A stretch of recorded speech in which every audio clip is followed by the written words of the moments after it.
ప్రస్తుత రాజకీయాలపై మాజీ ఉపరాష్ట్రపతి వెంకయ్య నాయుడు కీలక వ్యాఖ్యలు చేశారు. ఎన్నికల వేళ పలు పార్టీలు ప్రకటిస్తున్న ఉచితాలకు తాను వ్యతిరేకమని అన్నారు.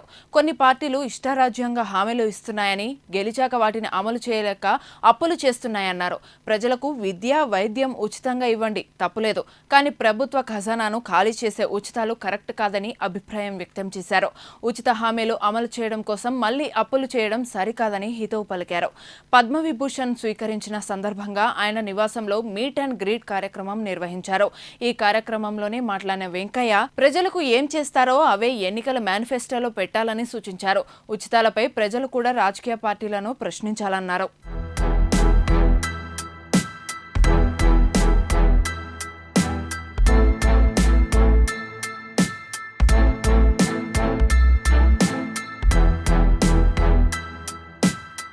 పార్టీ ఫిరాయింపులపైన సంచలన వ్యాఖ్యలు చేశారు వెంకయ్య. ఒక పార్టీ గుర్తుపై గెలిచి మరొక పార్టీలోకి వెళ్లడం ఇటీవల రాజకీయ నాయకులకు ట్రెండ్గా మారిందని అసహనం వ్యక్తం చేశారు. పార్టీ మారాలనుకునే నేతలు వాళ్ల పదవికి రాజీనామా చేసి ఏ పార్టీలో అయినా చేరవచ్చునన్నారు. పదవికి రాజీనామాకు చేయకుండా పార్టీ ఫిరాయించి నేతలపై విమర్శలు చేయడం సరికాదని హితవు పలికారు. పార్టీ ఫిరాయింపుల నిరోధక చట్టాన్ని మరింత బలోపేతం చేయాలని ఆసక్తికర వ్యాఖ్యలు చేశారు. ఫిరాయింపులను ప్రోత్సహించవద్దని అన్నారు. ఇక అసభ్యంగా మాట్లాడేవారిని, అవినీతి పరులను ప్రజలు తిరస్కరించాలని పిలుపునిచ్చారు.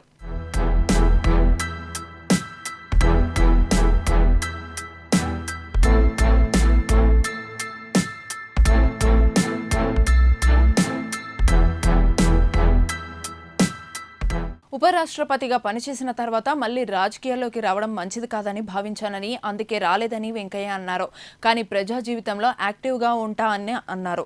ప్రజా సమస్యలను, ఇతర అంశాలను ప్రధానితో చర్చించానని అన్నారు. ఇకపై పార్టీ రాజకీయాల్లోకి వెళ్లనని తెలిపారు. సాధారణ రాజకీయాల గురించి స్పందిస్తానని అన్నారు.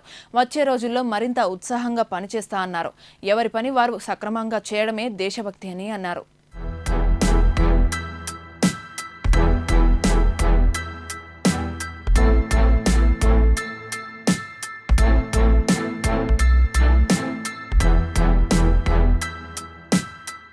ఇక నిన్న రాష్ట్రపతి భవన్లో జరిగిన కార్యక్రమంలో రాష్ట్రపతి ద్రౌపది ముర్ము చేతుల మీదుగా పద్మవిభూషణ్ పురస్కారం అందుకున్నారు వెంకయ్య నాయుడు.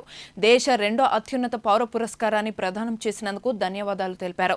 ఇందుకు దేశానికి తాను ఎంతో రుణపడి ఉంటానని చెప్పారు. నెల్లూరు జిల్లాలోని ఓ మారుమూల గ్రామానికి చెందిన రైతు బిడ్డను ఇంత అత్యున్నత పురస్కారానికి అర్హుడిగా గుర్తిస్తారని తాను ఎన్నడూ ఊహించలేదన్నారు.